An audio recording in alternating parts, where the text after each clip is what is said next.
তাকায় দেখেন না রে বান্দা, গত 2 দিন আগের একটা ঘটনা দেখলাম। গাইবান্ধা আপনাদের উত্তরবঙ্গেই পড়ছে, গাইবান্ধা অঞ্চলে একজন আল্লাহর বান্দা মুফাসসির সাহেব বয়ান করতেছে। তাফসীর করতে করতে হঠাৎ করে দেখা গেল ওই ব্যক্তিটার চক্ষুটা বন্ধ হয়ে যাইতেছে। আশেপাশের সভাপতি সাহেব বলতেছে, হাই আফসোস, ব্যাপার কি হুজুরের দিয়ে মুহূর্তে মাথা নষ্ট হয়ে গেল নাকি? মাইকটাকে দূরে সরায় দিল। হঠাৎ করে লোকটা মাথাটা তার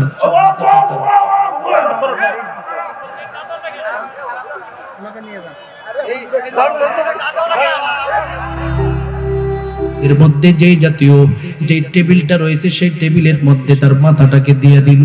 অতঃপর সেই ব্যক্তিটা এই মুহূর্তে মৃত্যুর শয্যায় চলে গেল। আজকের পত্রিকার মধ্যে দেখলাম আল্লাহর বান্দাটা চিরতরে দুনিয়া থেকে বিদায় হয়ে গেছে।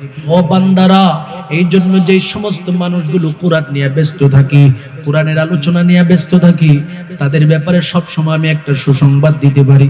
যত মানুষ আপনার কাছ থেকে কোরআনের আলোচনা থেকে যতটুকু নসিহত শুনবি, ততটা নসিহতের উপরে বান্দারা আমল করবি। আপনি কবরে ঘুমায়া থাকবেন, আপনার আমল নামাই সওয়াবের ভান্ডার যাবে। পরে আল্লাহর বান্দা, আমি বলবো এই জাতীয় মুফাসসিরিন মুহাদ্দিসিন যারা রয়েছে তারা কত বড় সৌভাগ্যবান, যারা তাফসীরের আলোচনা করতে করতে দুনিয়া থেকে বিদায় হয়ে যায়।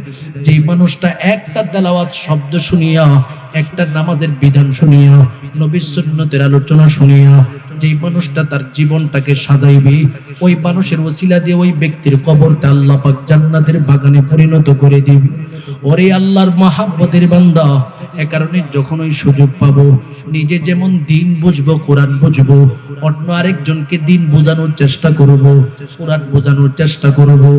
সর্বশেষ আমার নবী ঘোষণা দিয়ে দিল, আউয়ালাদিন সালিহিন ইয়াদউ লাহু। মুমিন রে, দুনিয়ার জমিনের মধ্যে তোমার জন্য জরুরি হলো একটা নেককার সন্তান রেখে দিয়ে যাইবা। নেককার সন্তানটা দুনিয়াতে যতদিন পর্যন্ত থাকবে, তুমি বাবা কবরে চলে যাইবা, তুমি মা কবরে চলে যাইবা, সাথে সাথে ওই সন্তানটা যতটা দোয়া করবে, প্রত্যেকটা দুয়ার সওয়াব তোমার কবরে যেতে থাকবে। সুবহানাল্লাহ বল। এই জন্য আমি বলবো, নবীর আদর্শ ফ্যামিলিতে ঢুকালে একটা নেককার সন্তান তৈরি হবে। নেককার সন্তান যদি দুনিয়াতে রেখে দিয়ে যেতে পারেন রে গোলাম, আপনার মতো সৌভাগ্যবান এই জমিনের মধ্যে কেউ হতে পারে না রে বান্দা।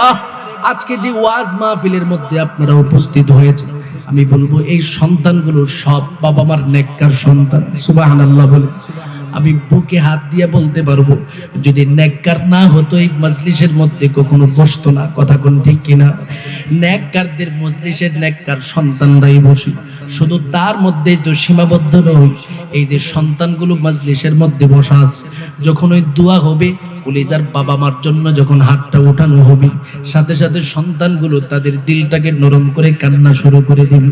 যাদের বাবা মা কবরে চলে গেছে, আজকে ওয়াজ মাহফিলের প্রত্যেকটার সওয়াব তাদের বাবা মার কবরে চলে যাবে।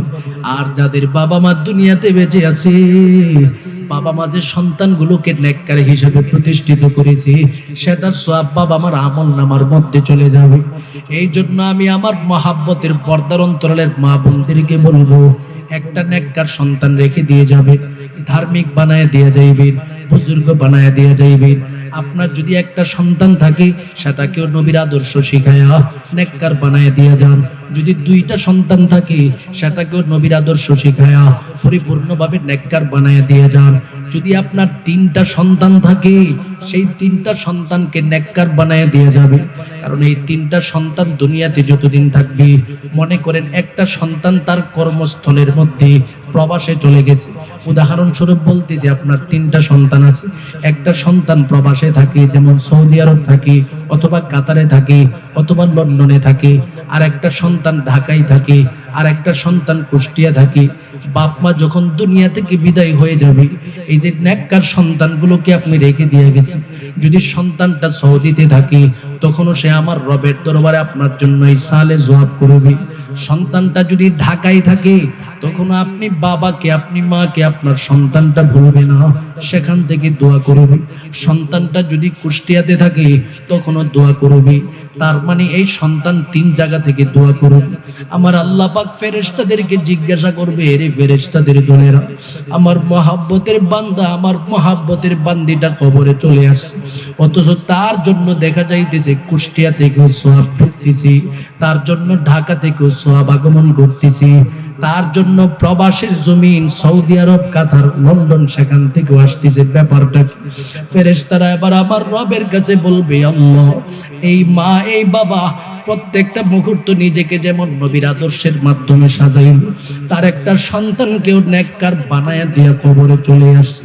এই সন্তানগুলো একজন বসবাস করতেছে প্রবাসী, আরেকজন বসবাস করতেছে ঢাকায়, আরেকজন সন্তান বসবাস করতেছে কুষ্টিয়ায়।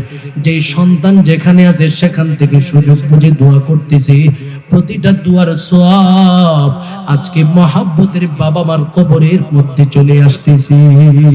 সুবহানাল্লাহ।